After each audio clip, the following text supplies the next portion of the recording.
महात्मा उपासक डॉक्टर सोहनराज तातेड़ पुनरुत्थान और आत्मविज्ञान के बाद अब ला रहे हैं सनातन सत्य, जैसी दृष्टि वैसी सृष्टि, कुदरत, कुदरती रचना एवं कुदरत के कानून से शाश्वत सुख की प्राप्ति।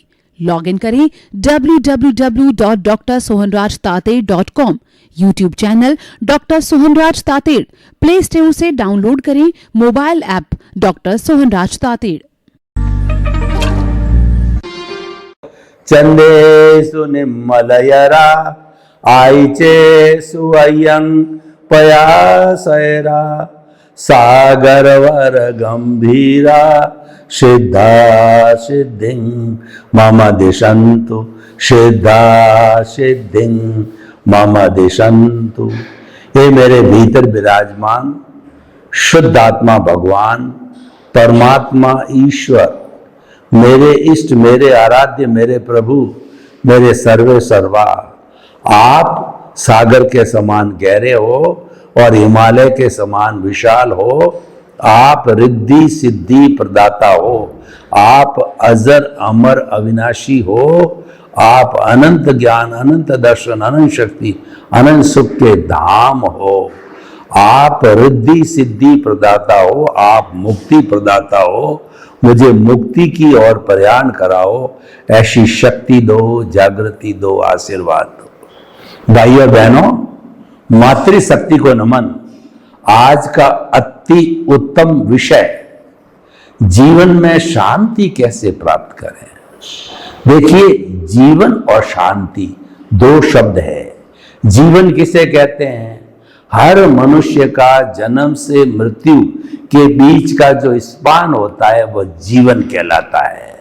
और हर प्राणी जीवन जीता है, जीता नहीं, उसे जीना पड़ता है, क्योंकि वह उसका हिसाब होता है, उदय होता है, प्रारब्ध होता है, परिणाम होता है, रिजल्ट होता है। उसमें उसकी कोई स्वतंत्रता नहीं है, क्योंकि वो पिछले जन्म का कर्ज है जो इस जन्म में लेके आता है, पिछले जन्म की ध्वनि है जो इस जन्म में प्रतिध्वनि होती है, तो पिछले जन्म का कॉज है जो इस जन्म में इफेक्ट होता है। क्योंकि सृष्टि का नियम है कि बिना कारण कोई कार्य नहीं होता है। Without cause there is no effect at all. तो वह हमारा जीवन है, जीवन हरेक जीता है। और जो व्यक्ति छोटा से छोटा वायरस भी जो जन्म लेता है वह मरना नहीं चाहता, वह जीना चाहता है, वह दुख नहीं चाहता, वह सुख चाहता है, वह अशांति नहीं चाहता है, शांति चाहता है। कोई व्यक्ति कितना जीवन जीता है यह मायना नहीं रखता है, परंतु कोई व्यक्ति कैसे जीवन जीता है, शांतिमय, प्रोग्रेसिव, परोपकारमय और आनंद के साथ जो जीवन जिया जाता है वही वास्तव में सच्चा जीवन होता है।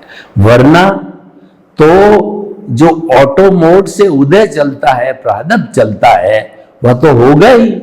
यानी कि चाहे रो रो करके जियो, चाहे हंसकर जियो, ये आपके ऊपर निर्भर करता है। तो आप जो है, जब ये मानव तन हमारे को हमारे भाग्योदय से, पुण्योदय से हमको प्रकृति के द्वारा जो है वरदान रूप में मिला है, तो हम रोकर के क्यों जिए। और ये लिमिटेड है, हमको पता नहीं कि हम कितना जिएंगे।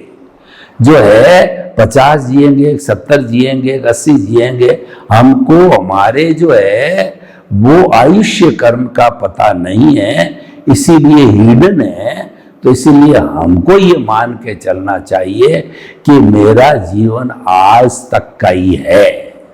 यानी कि सोने से पूर्व हम ये आलोचना, प्रतिक्रमण, प्रत्याख्यान करके सोए कि आज दिन भर या संसार रूपी जो है नाटक के अध्यक्षण पर्यंत अभी तक किसी भी प्राणी से कोई भी मेरे द्वारा दुख हुआ है, कष्ट हुआ है, तो मैं शुद्ध अंतःकरण से उनसे क्षमा याचना करता हूं। ये हमारा जो कहना चाहिए शुद्धिकरण का मंत्र है, ये हमको शांति प्रदान करता है। और देखिए, कि दूसरा शब्द शांति है। शांति का अर्थ क्या? शांति का अर्थ यह है कि तनाव रहित जीवन जीना। किसी से पूछा गया महात्मा से कि मोक्ष का क्या अर्थ है, तो उन महात्मा ने जवाब दिया कि मोक्ष का अर्थ है तनाव रहित जीवन जीना। चाहे आप कुछ क्षणों के लिए जिए, चाहे आप दिन भर जिए, चाहे जीवन भर जिए, तनाव रहित जीवन होना चाहिए। वह जीवन शांति का है। और जहां अशांति होती है वह तनाव का जीवन होता है। तनाव के जीवन से हमारे बॉडी पर क्या इफेक्ट आता है कि हमारे जितने भी मसल्स हैं वो कड़े हो जाते हैं। दूसरा, जो हमारे हार्मोन्स हैं वो हार्मोन्स डिस्टर्ब हो जाते हैं और हम व्यथित हो जाते हैं। किसी काम में हमारा मन नहीं लगता है, हम हड़बड़ाहट करने बैठते हैं। और कोई व्यक्ति तो अशांति के वातावरण के अंदर रोने लग जाता है, क्रोध करने लग जाता है, घर से भाग जाता है और उसको सही गाइडेंस नहीं मिले तो अशांत व्यक्ति अपना सुसाइड भी कर लेता है। आज का युग कट थॉट युग है, इसमें टफ कंपटीशन है।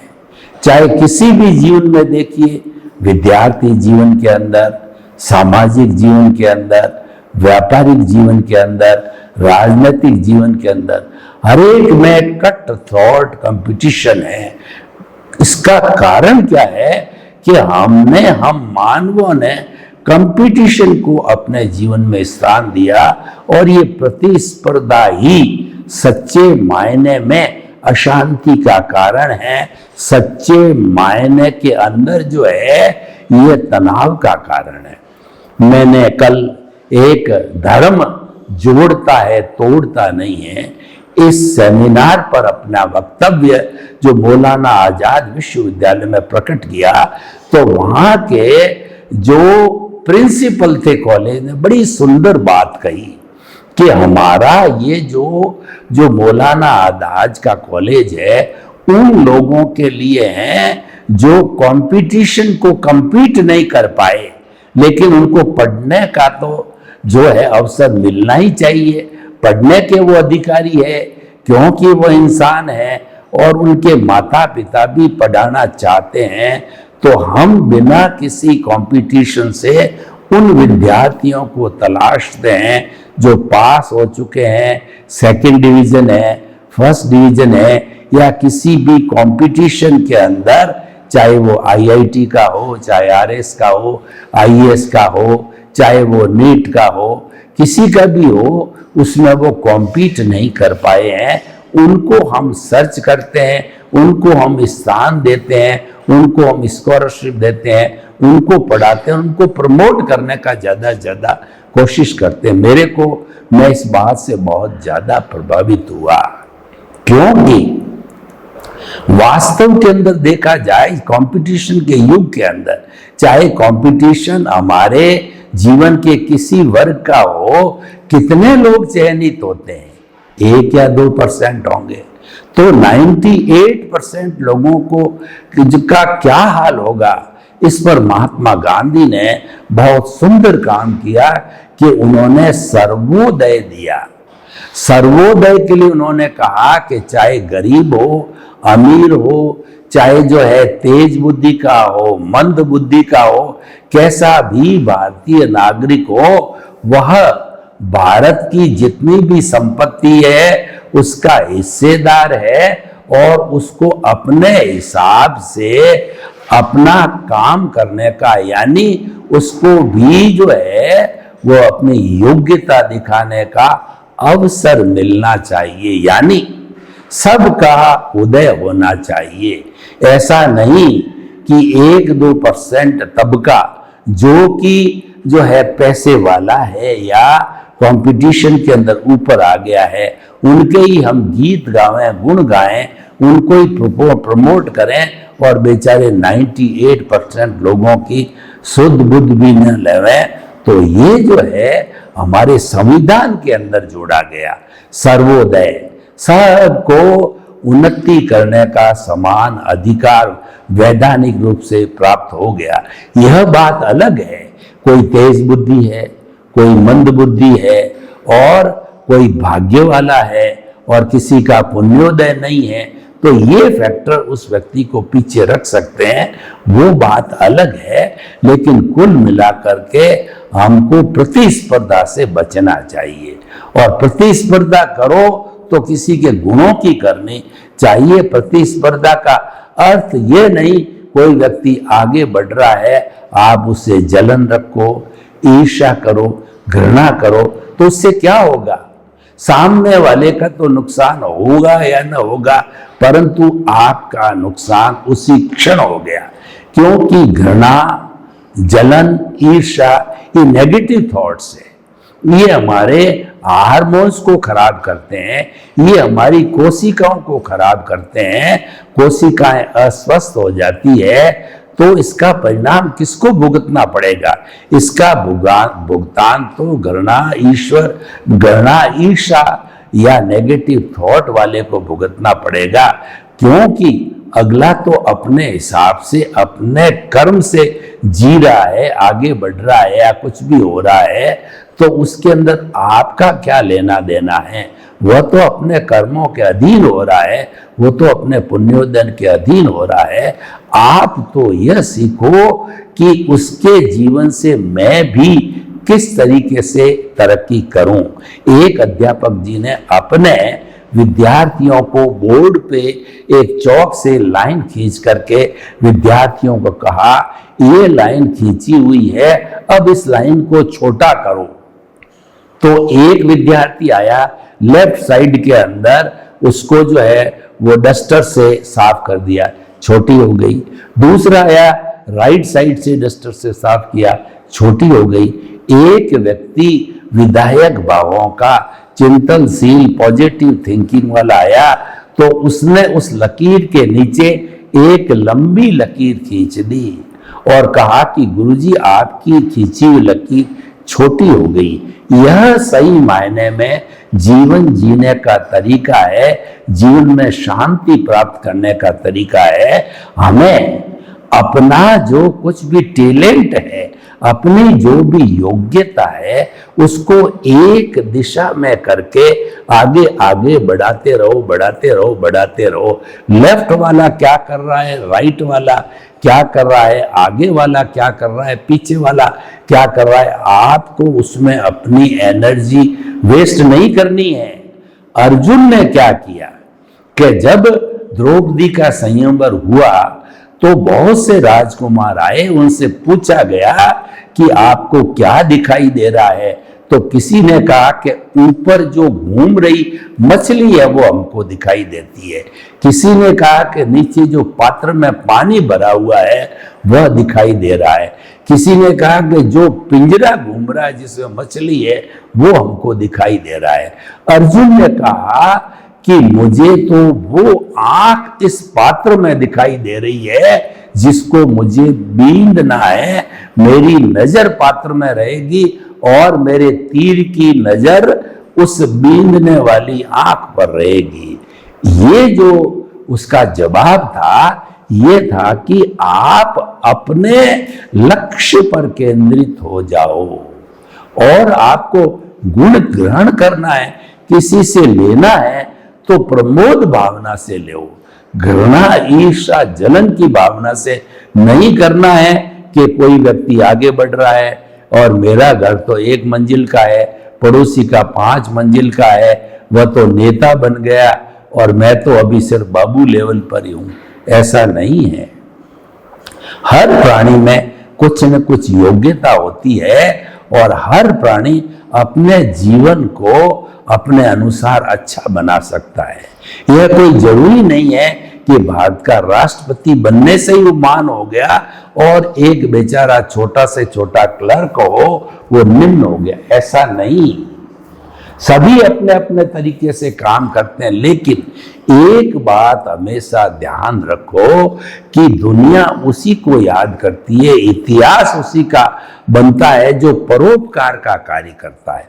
और परोपकार का कार्य करने से आपको एक अवर्णनीय, एक अद्भुत शांति महसूस होगी।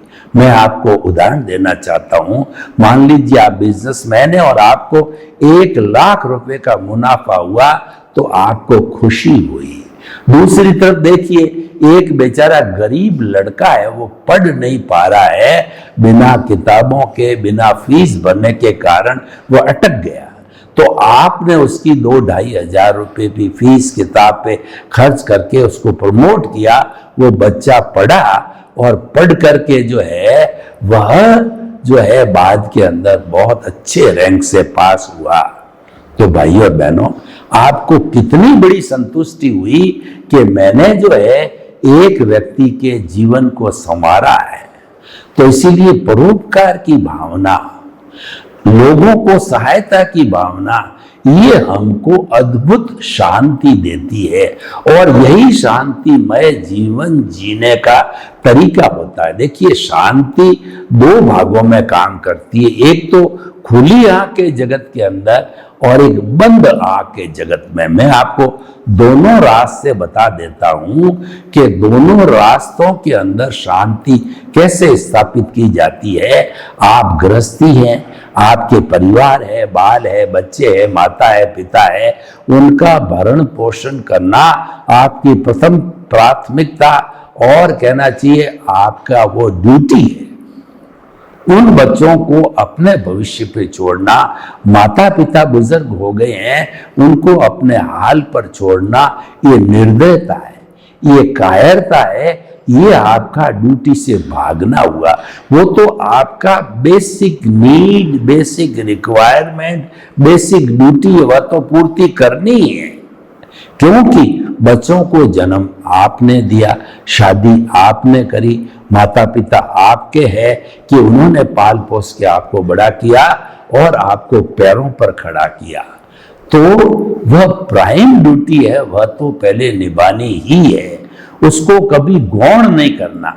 उसको अगर गौण किया जाएगा तो उसका सीधा असर मेंटल टेंशन पे आएगा, अपने मानसिक चिंता पे आएगा। दूसरी चीजें सब सेकेंडरी है, अपने परिवार का पालन पोषण करना प्राइमरी है। और अगर वह भी पूरा नहीं होता है तो जरूरी नहीं कि आप परोपकार करो। परोपकार वह व्यक्ति करेगा जिसकी बेसिक रिक्वायरमेंट की पूर्ति हो जाती है। हमारे भारतवर्ष में 50% से ज्यादा लोग गरीबी की रेखा से नीचे जीवन यापन करते हैं, उनको 2 टाइम का भोजन ही नहीं मिलता है।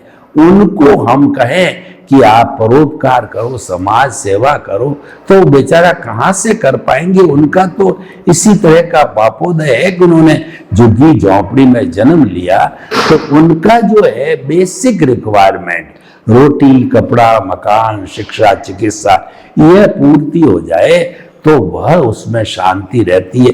इसके ऊपर का लेवल वो टच नहीं कर सकता। देखिए, हरेक का अपना अपना लेवल होता है, हरेक का अपना अपना पुण्योदय होता है, पापोदय होता है, हर प्राणी का अलग अलग होता है, क्योंकि व्यक्ति के भाव अलग अलग गिरते हैं, कॉजल बॉडी अलग अलग होती है। यही तो विविधता है।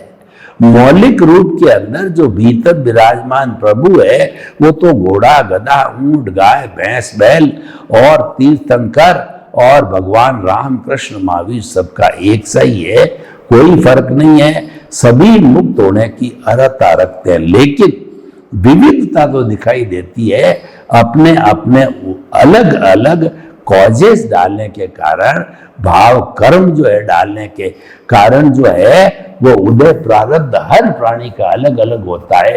एक माँ के 2 अगर मान लो साथ के अंदर जन्म लेने वाले बच्चे भी ट्विन हो जावे तो भी उनके कर्म अलग अलग होते हैं। मैं आपको एक उदाहरण देना चाहता हूं कि एक पक्षी तोता, जिसको तोती बोलते हैं, मादा तोता, उसके 2 बच्चे हुए और वो जुड़वा थे, उनमें 2-5 मिनट का ही अंतर था।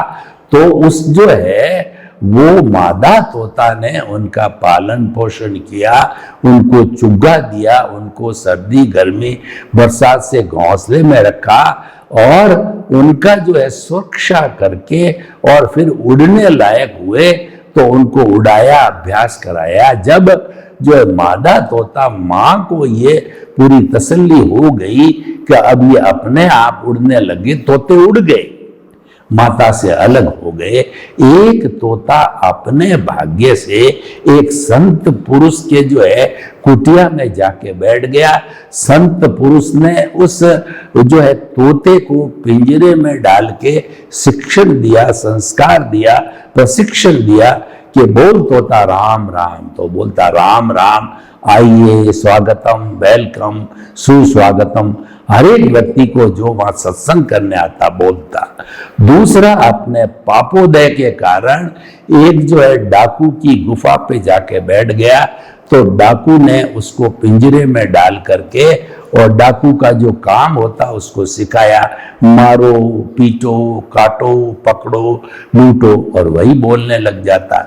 तो अब देखिए, एक माँ के दो बेटे और उनका भाग्य अलग अलग, उनका उदय प्रारब्ध अलग अलग, वो अलग अलग जगह चले गए, अलग अलग तरीके के बन गए, इसीलिए विविधता रहती है। तो हम जो आज के विषय पर ये कहना चाहते हैं कि जीवन में शांति को कैसे धारण करें, तो हमारे व्यवहार जगत के जीवन में सबसे पहले हमारी बेसिक जो लायबिलिटी है वो अपने परिवार का भरण पोषण करना, और वह जब पूर्ति हो जावे, हमारे पास में समय भी मिल जाता है, उसके अतिरिक्त धन भी मिल जाता है, तो आप जीवन का लक्ष्य बनावे परोपकार का, परहित सरिस धर्म नहीं भाई। दूसरे का हित करने के समान कोई धर्म नहीं है, और पर पीड़ा जो है सम अधमाई, यानी दूसरे को दुख देने के समान कोई पाप नहीं है। तो आपकी जितनी, आपके पास जितना समय है, जितना धन है, जितना इंटरेस्ट लगता है, और जिस लाइन के आप लोग हो, तो आप उसमें से तन की सेवा, मन की सेवा, धन की सेवा कीजिए। वह आपको शांति प्रदान करेगी, सुकून प्रदान करेगा, और आपको संतोष प्रदान करेगा कि मैं जो जीवन में आया हूं तो कुछ करके जा रहा हूं। ऐसा नहीं इस धरती पर बोझ बना रहा और अब बोझ बना ही जा रहा हूं, मैं मेरा कर्जा साथ लेकर के जा रहा हूं। ये इसीलिए हमेशा ध्यान रखना चाहिए। तो अब थोड़ा समय की अल्पता को देख करके हम भीतर की शांति की बात करते हैं। भीतर की शांति का अर्थ क्या हुआ कि भीतर प्रभु का साम्राज्य है, भीतर हमारे परमात्मा का साम्राज्य है। कैसा है परमात्मा? वो परमात्मा अनंत ज्ञान, अनंत दर्शन, अनंत शक्ति, अनंत सुख का धाम है। वो सच्चिदानंद है। सत का मतलब अविनाशी है, चित मतलब ज्ञान दर्शन वाला है, और आनंद उसका लक्षण है। ऐसा प्रभु भीतर विराजमान है। अब भीतर की शांति की बात करें तो प्रभु तो परम शांति वाला है, क्योंकि प्रभु जो है मुक्ति में जाने वाला है, शुद्ध अवस्था का है। अभी हमने उस अवस्था को प्राप्त नहीं किया है, वो हमारा लक्ष्य है। हमारे जीवन का लक्ष्य परमात्मा बनना, लेकिन भीतर बैठा वो परमात्मा ही है। तो हमने जो है भीतर की शांति को पकड़ने के लिए हमें जो है हमारे भीतर विराजमान सिद्ध भगवान, शुद्ध भगवान को आशीर्वाद लेना चाहिए, उसका भजन करना चाहिए, और उसके गुणों का जो है चर्चा की जाना चाहिए, सेल्फ रियलाइजेशन करना चाहिए, आत्मनिरीक्षण करना चाहिए, आत्म परीक्षण करना चाहिए, और हर क्षण आपको अपने से बात करनी चाहिए। भीतर क्या है? भीतर प्रभु है, तो आप प्रभु बनकर प्रभु की सेवा कर सकते हैं, क्योंकि प्रभु भी खुद और प्रभु की सेवा करने वाला भी खुद। क्योंकि जो भीतर का प्राइवेट जगत है वो एब्सोल्यूट प्राइवेट जगत होता है। उसके अंदर आपको आपके नजदीक रहने वाली चाहे कितनी प्रिय पत्नी हो, तो भीतर के जगत में वो घुस नहीं सकती, परिंदा भी पर नहीं मार सकता। तो इसका मतलब भीतर का जगत पूर्ण शांति वाला है। उस शांति को प्राप्त करने के लिए अध्यात्म को प्राप्त करना होता है। खुली आंख से हम बाहर का जगत देखते हैं, बंद आंख से हम भीतर का जगत देखते हैं, और भीतर के जगत का निरीक्षण करने के लिए हमारे दो परम मित्र, एक शरीर होता है, एक श्वास होता है, ये दोनों बहुत बहुत सहयोगी होते हैं। तो शरीर को शिथिल करने के लिए कायोत्सर्ग करके भीतर जाइए, श्वास को शिथिल करने के लिए श्वास प्रेक्षा करके भीतर जाइए, क्योंकि ये दोनों मित्र आपको भीतर जो है निवास करने में सहयोग प्रदान करेंगे, और आप बिना किसी तनाव के, बिना किसी चिंता के आप भीतर है प्रभु से सत्संग करते रहोगे।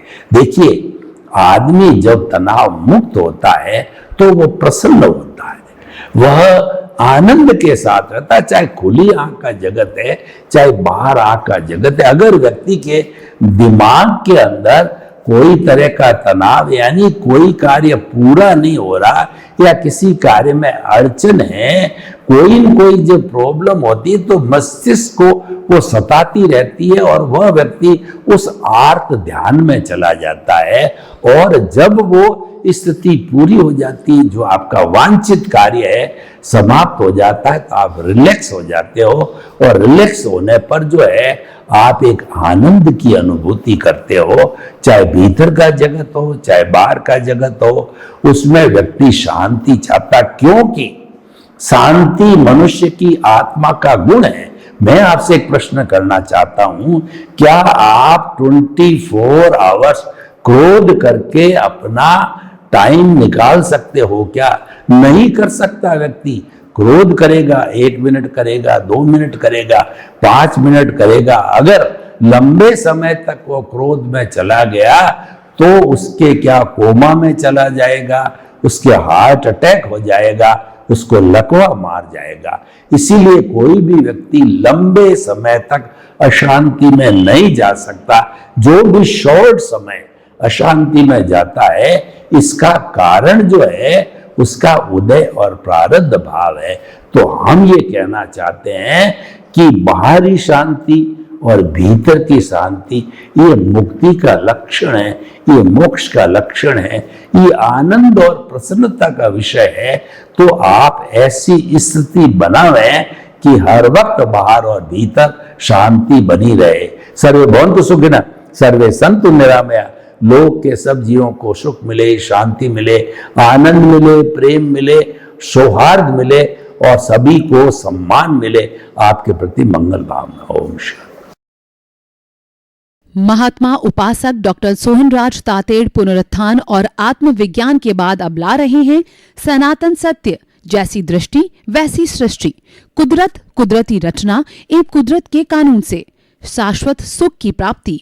लॉग इन करें www.drsohanrajtated.com, YouTube channel doctor Sohanraj Tated, play store से डाउनलोड करें mobile app doctor Sohanraj Tated.